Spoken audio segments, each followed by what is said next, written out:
Hello everyone, আজকে আমরা চলে এসেছি তাজপুর সমুদ্র সৈকতে। এটি দীঘা এবং মন্দারমণির একদম মধ্যবর্তী স্থানে অবস্থিত।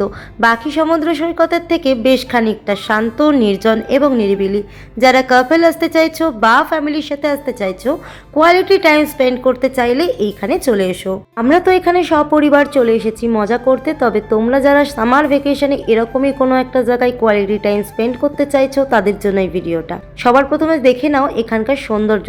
দিনের বেলা যেমন তেমন, বিকেলবেলা কিন্তু সৌন্দর্য বেড়ে আরও 10 গুণ হয়ে যায়।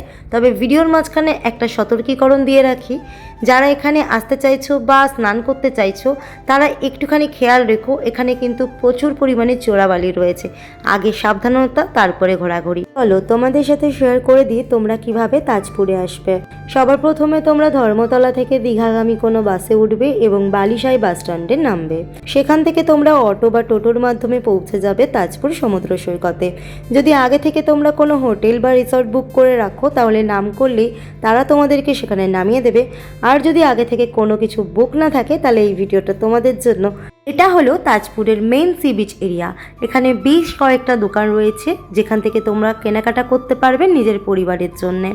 এখন আমি তোমাদের সাথে শেয়ার করব একটা রিসর্ট, যেই রিসর্টটার নাম হলো সানরাইজ রিসর্ট।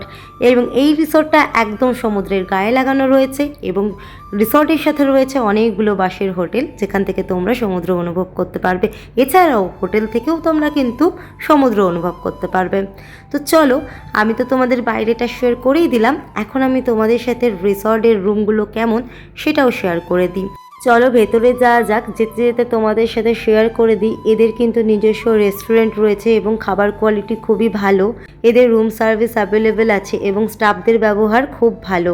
এখানে একটা বারান্দা মতো করা রয়েছে যেখানে দুটো চেয়ার নিয়ে তোমরা বসে গল্প করতে পারবে। এবং এখন তো যেমন তেমন সন্ধেবেলার চেহারাটাই পাল্টে যায়। চলো এখন রুমের ভেতরে ঢোকা যাক। রুমের ভেতরে ঢুকতেই তোমরা আশা করি বুঝে গেছো রুমটা কতটা পরিমাণে বড়। রুমের ভেতরে একটা বেড রয়েছে, যে বেডটাও কিন্তু যথেষ্ট পরিমাণে বড়। দুটো পিলো থাকলেও এখানে 3 জন আরামসে ঘুমানো যেতে পারে এবং বেডের দুপাশে দুটো বেড কর্নার টেবিল রয়েছে। এছাড়াও রয়েছে একটা টি টেবিল এবং দুটো র্যান্ডম চেয়ার যেখানে বসে তোমরা খাওয়া দাওয়া করতে পারবে। রুমে রয়েছে একটা উইন্ডো, রয়েছে একটা ওয়ার্ড্রপটাও কিন্তু অনেকটাই পরিমাণে বড় রয়েছে। এর ভেতরে দুটো ব্ল্যাঙ্কেট, তোমাদের শীত করলে ইউজ করতে পারো, নাও করতে পারো। ওয়ার্ড্রপের নিচে রয়েছে ডাস্টবিন, রয়েছে একটা মিরর এবং কসমেটিক রাখার ট্রে।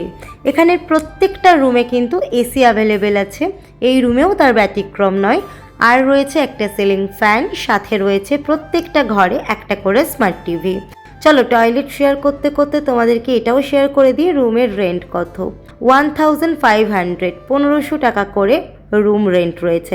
তোমরা যারা এখানে আসতে চাইছো তারা আমাকে কমেন্ট করো, আমি নাম্বার প্রোভাইড করে দেবো। তো চলো টাটা।